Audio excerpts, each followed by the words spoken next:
నాకు మొన్న పిటిషన్ వచ్చింది. చాలామందికి తెలుగు రాష్ట్రాల్లో చాలా క్వశ్చన్స్ ఉన్నాయంట మిమ్మల్ని అడగడానికి.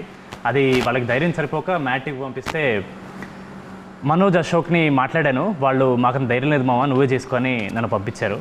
సో ఈ క్వశ్చన్స్ నావి కాదన్నా, అడిగేది మాత్రం నేనే. నాకు ఈ క్వశ్చన్ సంబంధం లేదు. ఫస్ట్ క్వశ్చన్, అసలు మీకు మీడియా మీద ఎందుకన్నా కోపం అని ఉంది? మీడియా మీద కోపం ఏం లేదే. ఇప్పుడు అంటే మీడియాతో ఇప్పుడు నా Q&A సెషన్స్ కానీ నా ఇంటరాక్షన్స్ అన్నీ ఫన్ టోన్లోనే అవుతాయి. ఇప్పుడు వాళ్ళు ఏదన్నా ఎటకారంగా అడిగితే నేను వాళ్ళు ఎటకారంగా చెప్తాను, అంతే తప్పితే మనకేముంటుంది మీడియాతో విరోధం. ఈ ఆన్సర్ అలాగే ఉంచుతున్నా. నీకేమనిపిస్తుంది, వంశీలకి మీడియా అంటే కోపం వద్దా లేదా?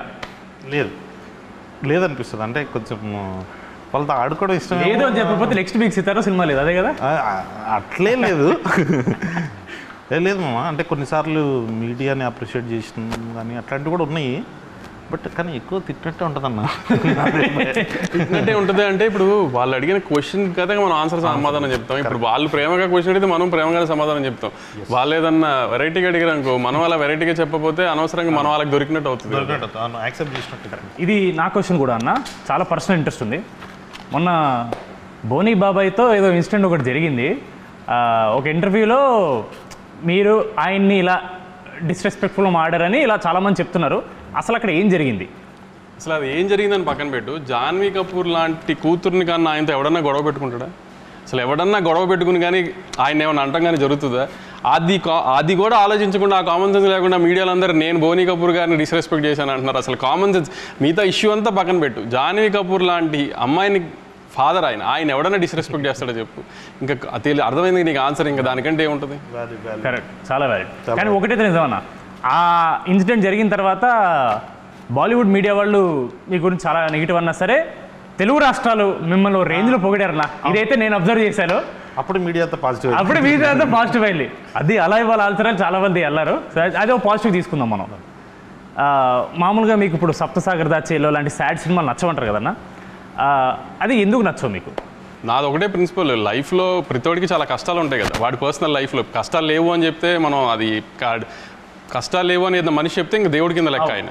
అలాంటి దేవుళ్ళని కొంచెం పక్కన తీసి పెడితే ఎవరికైనా లైఫ్లో ఉన్న ప్రాబ్లమ్స్ ఉంటాయి, అందరికీ అవి ఉంటాయి కాబట్టి ఆ ప్రాబ్లమ్స్ని మర్చిపోవడానికి ఒక 2 hours థియేటర్లోకి వస్తాం.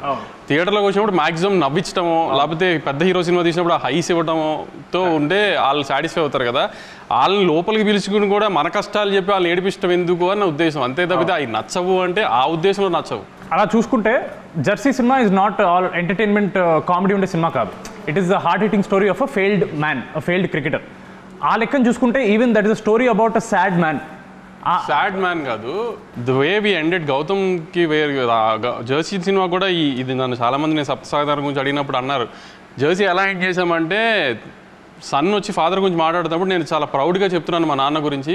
మా నాన్న ఫైట్ చేస్తూ హెల్త్ ఇష్యూ వల్ల ఇలా జరిగింది మా నాన్నకి, అంతే తప్పితే మా నాన్నకి అలా జరిగిందని నేను ఎప్పుడు బాధపడలేదు. మా నాన్న ఫైట్ చేస్తూ ఇది చేసాను, అలా ఒక ప్రౌడ్ మూమెంట్లో హ్యాపీ ఎండింగ్ చేసాం మనం దాన్నేమో ఒక ఫెయిల్డ్ క్రికెటర్ లాగా, ఒక సక్సెస్ఫుల్ క్రికెటర్ లాగా ఇండియన్ టీమ్కి సెలెక్ట్ అయిన ఒక సక్సెస్ఫుల్ క్రికెటర్ స్టోరీ లాగానే ప్రొజెక్ట్ చేసి ఎండ్ చేసాం దాన్ని ఒక హ్యాపీ ఎండింగ్తో.